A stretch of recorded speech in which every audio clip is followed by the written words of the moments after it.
লাউ শাকের ডগা দিয়ে কিন্তু মাছের ঝোল খেতে অনেক বেশি মজা, আর যদি কচি ডাঁটা হয় তাহলে কিন্তু আরো বেশি মজা হয়, তাই না? শাক বলতে ভালো, আর শাকের ঝোল অনেক বেশি ভালো। শাকের ঝোল আমার খুব পছন্দ। আর এখানে আমি নিয়েছি হচ্ছে লাউ শাক। শাকগুলো মানে কচি শাকগুলো আমি রেখে দিয়েছিলাম তরকারি রান্না করার জন্য, আর যেগুলো একটু গুঁড়ার মধ্যে ছিল ওগুলো আমি শাক রান্না করছি। আর আমার খুবই পছন্দ শাকের তরকারি আর কি, ঝোলটা। তো এই শাকগুলো অনেক ভালো ছিল, মানে বাসার শাক তো, বাসা থেকে কিনে আনা হয়েছে, এই জন্য আর কি খুবই ভালো। আমি চেষ্টা করি সবসময় বাসা থেকে কিনে আনার জন্য, কারণ টাকা দিয়ে সব জায়গাতে কিনতে পাওয়া যায়, কিন্তু বাড়ির শাকগুলো যেটা আবাদ করে আর কি, ওটা কিন্তু সার একটু কম হয়, এজন্য খেতে ভালো লাগে। যাই হোক, এই শাকগুলো আমি সুন্দর করে বেছে নিতেছি। আর শাকের মধ্যে কিন্তু অনেকগুলো পোকা ছিল। এমনিতে পাতাগুলো ভালো, কিন্তু পোকা ছিল। পোকা একটু দেখে মানে এগুলো কাটতে হয়েছে। তো একদম কচি আর কি। তো অনেক শাক আছে যে বাড়তি হয়, মানে শক্ত হয় আর কি।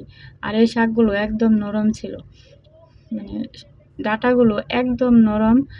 মানে সবগুলো শাকও ভালো লাগছিল, কারণ ভালো হলে, মানে তরকারি ভালো হলে তরকারিটা কিন্তু মজা হয়, মানে টেস্ট অন্যরকম হয়। শুধু তরকারি না, মাছের মধ্যেও যদি মাছটা ভালো হয় তাহলে তরকারির ঝোলটা ভালো লাগে খেতে। যাই হোক, আমি আজকে এখানে পুঁটি মাছ নিয়েছি। তো পুঁটি মাছ দিয়ে আমি আজকে রান্না করবো ঝোল। পুঁটি মাছের ঝোলটা কিন্তু অনেক বেশি ভালো লাগে। তো এখানে আমি তরকারিটা বসায় দিব। আর এই রান্নাটা হচ্ছে আমার, মানে ভিডিওটা ২ দিন আগের ভিডিও। কোনো কিছু করার নাই, আমি সময় পাই না ভিডিও ছাড়ার জন্য। আমার গ্যালারিতে অনেক ভিডিও আছে, কিন্তু আমি পারি না, সময় পাই না আর কি ভয়েস দেওয়ার জন্য, আপলোড দেওয়ার জন্য, কারণ এটা সময়ের দরকার। অনেক ব্যস্ত থাকি। তো ব্যস্ত থাকলে কিন্তু এত কিছু করা যায় না। তারপরও চেষ্টা করি নিয়মিত ১ টা করে ২ টা করে ভিডিও আপলোড করার জন্য। আর আমি লং ভিডিও বেশি আপলোড দেই। মানে শর্ট ভিডিও কমই দেই। এইজন্য রিলস, আমার পেজে রিলস চলে না। চলে, মানে বেশি একটা চলে না, কিন্তু আমার লং ভিডিও চলে। কারণ আমি ১ম থেকে লং ভিডিও দেওয়ার কারণে এখন আমার এই ভিডিওই, মানে লং ভিডিও নেয় আর কি। অন্য ভিডিও বেশি একটা হয় না আর কি, ভিউ হয় না। তো এখানে আমি মাছগুলো সুন্দর করে দিয়ে দিয়েছি।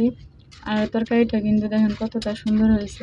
আরেকটু জাল হলে কিন্তু আরেকটু সুন্দর হবে। আর এই ঘ্রাণটা শাকের ঝোলের অনেক বেশি সুন্দর হয়, অনেক বেশি ভালো হয়। তো এগুলো কিন্তু স্বাস্থ্যের জন্য খুবই ভালো।